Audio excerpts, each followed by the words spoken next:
When you travel, you celebrate the diversity on this planet. And when you don't travel, you can be manipulated by fear. There's a lot of powerful people that would like us dumbed down and afraid. This is what really scares me these days. For many of us, travel is an opportunity to escape, rest, and relax. And certainly those ambitions have their place. But for travel guru and syndicated travel columnist Rick Steves, leaving home can offer so much more, particularly for people of faith. Best known for his best-selling guidebook series and his popular public television show, Rick Steves has been the go-to guide for hundreds of thousands of travelers who pack their bags every year for Europe and beyond. Today, I sit down for an intimate conversation with Rick about his years on the road, how faith informs his travels, and how graciously witnessing suffering makes us more compassionate global citizens. Welcome to the show. I want to talk about your new book, On the Hippie Trail, because I found it really fascinating. It's a great memoir, 23-year-old Rick Steves on this trail through Asia back in the 70s. I was part of the late 90s resurgence of hippiedom in our culture. And so there was a part of me that wanted to get in a VW van and travel with you as I read it. And it was a pilgrimage of sorts, a coming of age story, really. Can you describe for our listeners what the Hippie Trail was? Because I had never heard of it before your book, and what attracted young Rick to it. Well, it is a thing, or it was a thing. Back, in the 60s and 70s, the Beatles were going to India to hang out with the Maharishi, and, George Harrison was playing the sitar. And backpackers were taking a break from the United States or Australia or Britain, and they were hitting the hippie trail. And that was the ultimate road trip in the 60s and 70s. Thousands of backpackers and vagabonds were leaving Istanbul and heading east to Kathmandu. Istanbul was the springboard.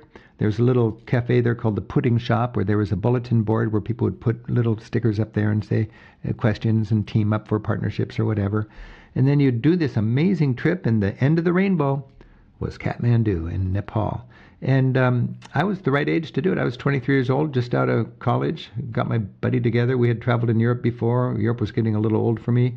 I had been there every year for the last 5 years, and I wanted to go east. I wanted more. And we set out east from Istanbul. And when I remember, just 23, very green, very naive, not political at all, not particularly religious at all, just in love with life and ready to carbonate the situation. I needed a swizzle stick, and this trip was that. And leaving Istanbul, it occurred to me, oh my goodness, not a single soul knows I even exist between here and Seattle going east. And I don't know a single soul between here and Seattle. There's no internet. There's no parental safety net. All I just had was a few $100s in my money belt and this wanderlust. I had wanted to do it for a couple years, but I always found an excuse to cancel out and go back to Europe where it was just comfortable. Now we were going to do it.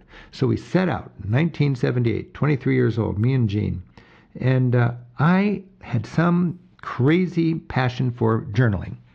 And I, very disciplined, wrote vividly, intimately, candidly, unguardedly, not particularly political correctly, because that didn't even exist in my mind then.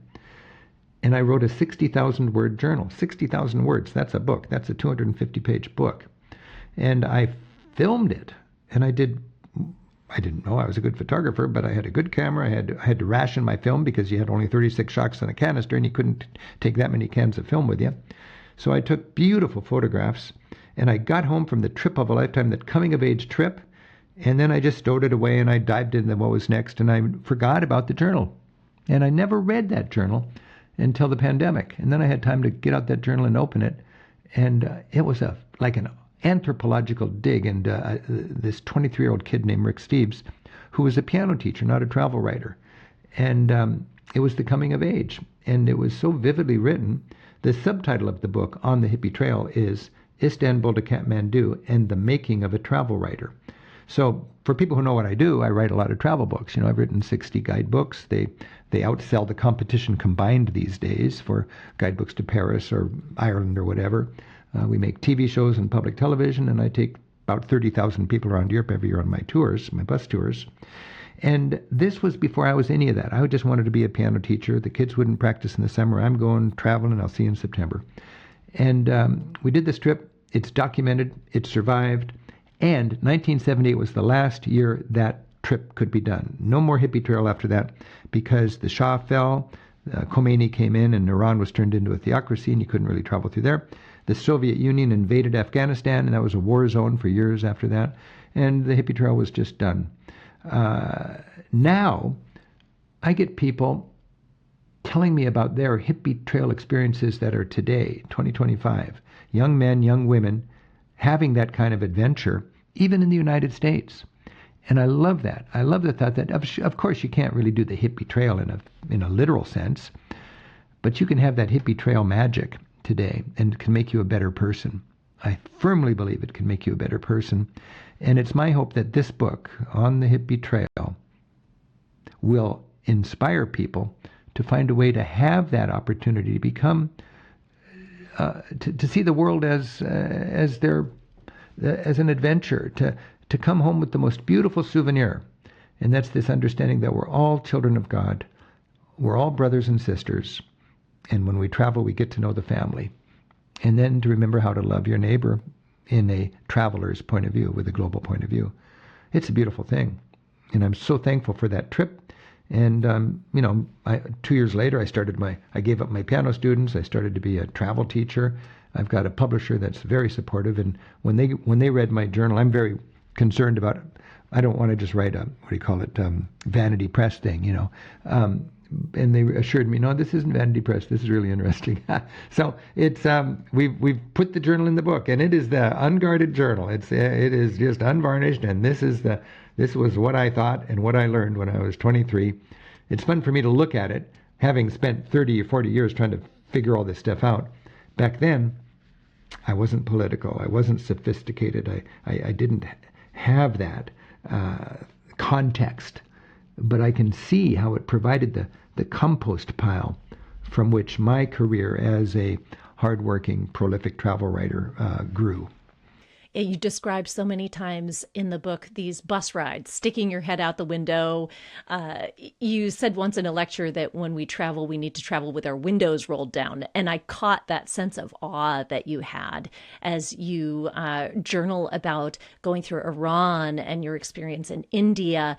It's such a beautiful landscape. But you also encountered some things that were very hard.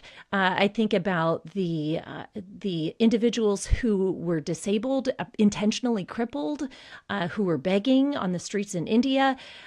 Is there a component of grieving that distinguishes the pilgrim? And because it seems like we can't go into these places of a juxtaposition between abundance and suffering without it not only changing us with a spirit of gratitude, but also some level of lament. There's a spirit of gratitude. There's a spirit of stewardship. There's a spirit of understanding that suffering and need has nothing to do with what's the color of your skin, who do you worship, where do you live. We're all in this together. I didn't have grief because I was determined not to be too ethnocentric about things and measure it. I mean, you can look at affluence in a per capita measure, and in India, I didn't want to do that. There's 1 billion Hindus that, from an American point of view or a Christian point of view, why are they feeding their cows when their children are hungry? I didn't want to judge it. That's an ethnic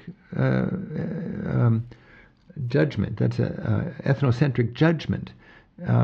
Maybe it's good, maybe it's bad, but I was there just to experience it. I saw India as bulk joy, not per capita joy. And when you think about it in terms of bulk joy, bulk love, it's an amazing place. I just love it. But as you said, you got to have the window down. And the end of the sentence, at least on the Hippie Trail, the journal, was, and just below the window, this yesterday's vomit still dried and crusted onto the side of the minibus. And it wasn't my vomit, it was from the person there yesterday. I mean, there's that reality. There's a lot of sick people, there's a lot of desperation, there's a lot of need of medical care. There's an understanding in a caste world that if you're born into a caste of being a beggar, you better be pathetic or you're not going to get any donations. So parents will cripple their children intentionally So those kids go out and push that tin can through the mud puddles with their head. And then I saw this stuff. I don't want to protect myself from that. I was right there. I was in it.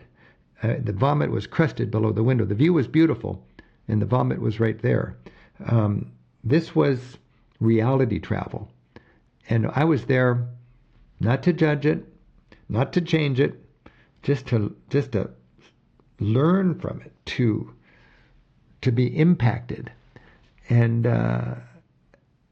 then to go home and think about what I learned, and then how do I want to live my life.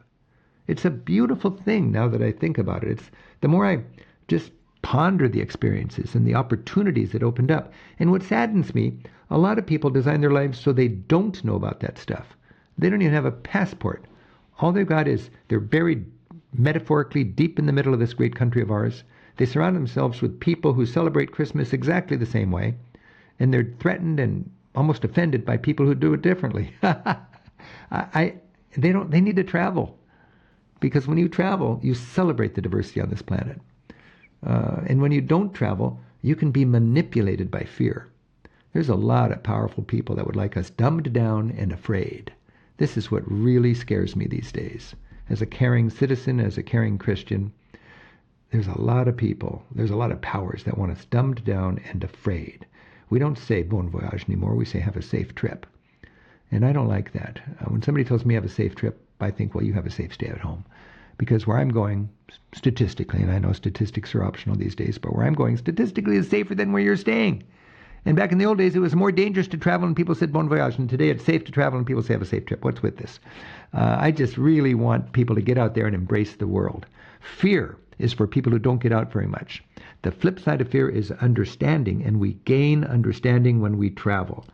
Wow. And then when you are emboldened by the fact that you see the humanity on this planet and the importance of us getting out and getting to know our neighbors, it makes it tougher for our propaganda to demonize them, and it makes it tougher for their propaganda to demonize us, and we can undercut all that fear-mongering and that heartache with just people-to-people connections. And that is a good thing for this planet. It's a good thing for this country. Yeah, it's very much, it sounds like, about receiving people as they are, not leaning toward condescension, but having an open heart and mind as we engage with something that's very unknown to us. You know, I love, and as a travel teacher, Clarissa, this is something I've worked on a lot. We don't want to be ethnocentric, and we don't want to be chronocentric. We want to be open. I want to be open to it, going into a mosque and experiencing it as a Muslim. I want to be open to going to St. Peter's. I'm a Lutheran. I mean, I'm a textbook Protestant. For years, I went to St. Peter's Basilica, the most important church for 1 billion Roman Catholics. And I was just pissed off. I mean, what's with all these saints and all this gilding, and what about the poor people? What about Jesus' true message, you know? And then I thought, come on, Rick, park your angry Protestant sword at the door. Go in as a temporary Roman Catholic. Appreciate it on its terms. And don't look at it through 2025 eyes. Look at it through 1500 eyes when this church was built. And then realize that was a different age. They had not had the Reformation yet. And this was the best they could do to glorify God, to get close to God, was to build this amazing church. And I can accept it and enjoy it on its terms. And ever since then, my visits to the Vatican have been much more pleasant. And I would encourage people to, metaphorically, become a Roman Catholic before you step into a Catholic church. You know, and I do that with different religions around the planet. Going to the Golden Temple of the Sikh people in Amritsar in the Punjab, that was a beautiful experience. I didn't even know who the Sikhs were. But now I know that that's a community filled with love. It's a beautiful community. And I'm thankful for that visit. And I'm thankful for my attitude that let me see it without judging it. Because a lot of Americans these days are very quick to judge. Listen to the full episode wherever podcasts are found.